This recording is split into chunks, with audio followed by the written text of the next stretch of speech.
মুড়িঘণ্ট বানানোর জন্য রুই মাছের দুটো মাথাকে টুকরো করে কেটে নিয়ে ভালো করে জলে ধুয়ে পরিষ্কার করে একটা বোলের মধ্যে নিয়ে নুন হলুদ মাখিয়ে রেখে দিলাম। এদিকে গ্যাসের ওপর কড়া বসিয়ে 1 চা চামচ ঘি গরম করতে দিয়ে তার মধ্যে 1 মুঠো কাজু কিশমিশ একটু লাল লাল করে ভেজে তুলে রাখলাম একটা পাত্রের মধ্যে। এবার ওই ঘিয়ের মধ্যেই 1 কাপ গোবিন্দভোগ চাল নিয়েছি, সেটাও একটু ভালো করে ভেজে তুলে রাখবো একটা বোলের মধ্যে।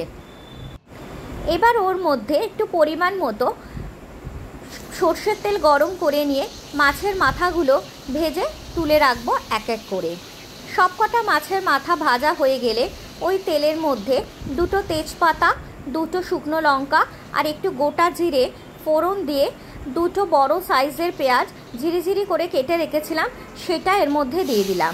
দিয়ে একটু ভালো করে নাড়াচাড়া করতে লাগলাম। ভালো করে নাড়াচাড়া করা হয়ে গেলে 1 চা চামচ আদা কাঁচা লঙ্কা বাটা আর 1 চা চামচ রসুনের পেস্ট দিলাম। দিয়ে মশলাটাকে ভালো করে কষাতে লাগলাম। মশলাটা ভালো করে কষানো হয়ে গেলে এর মধ্যে রেগুলার কিছু মশলা যেগুলো ইউজ করি, যেমন হলুদ গুঁড়ো, ধনে গুঁড়ো, জিরে গুঁড়ো, একটু লাল লঙ্কার গুঁড়ো আর রঙের জন্য একটু কাশ্মীরি লঙ্কার গুঁড়ো দিয়ে ভালো করে মশলাটা কষাতে লাগবো। মশলাটা যাতে কড়ায় না লেগে যায় তার জন্য সামান্য পরিমাণে একটু জলের ব্যবহার করলাম। ভালো করে মশলাটা কষানো হয়ে গেলে এর মধ্যে 2টো কাঁচা লঙ্কা দেব, দিয়ে আবারও ভালো করে একটু নাড়াচাড়া করতে লাগবো। ভালো করে কষানো হয়ে গেলে এবার ভেজে রাখা মাছের মাথাগুলো ওর মধ্যে দিয়ে দেব। দিয়ে একটু নাড়াচাড়া করার পর এবার ওই চালটা আর কাজু কিশমিশ যেটা ভেজে রেখেছিলাম সেটা এর মধ্যে দিয়ে দিলাম। দিয়ে আবারও একটু ভালো করে নাড়াচাড়া করতে লাগবো। আমি এখানে 1 কাপ চাল নিয়েছি বলে সেই জন্য সেই রেশিওতে সেই মাপেরই 3 কাপ জল এখানে উষ্ণ গরম জল এখানে ব্যবহার করব। তোমরা এই রেশিওটা মাথায় রেখো। ভালো করে দিয়ে এবার নাড়াচাড়া করে এবার পরিমাণ মতো লবণ আর একটু চিনি দিলাম। দিয়ে আবারও ভালো করে নাড়াচাড়া করে নিয়ে একটা ঢাকা চাপা দিয়ে দেব।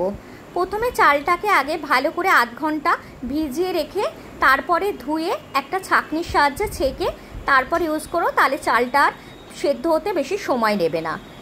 এবার ঢাকা চাপা দেওয়া হয়ে গেলে নামাবার আগে যখন দেখা হবে যে খুব শুকনো হয়ে গেছে, একদম চালটাও ঠিকঠাকভাবে সেদ্ধ হয়ে গেছে, তখন ওপর থেকে একটু গরম মশলা গুঁড়ো আর ঘি ছড়িয়ে দিয়ে গরম গরম ভাতের সাথে পরিবেশন করো। এভাবে একবার বানিয়ে দেখো বন্ধুরা। রেসিপিটা যদি ভালো লাগে তাহলে প্লিজ একটা লাইক, কমেন্ট, শেয়ার আর সাবস্ক্রাইব করে দিও।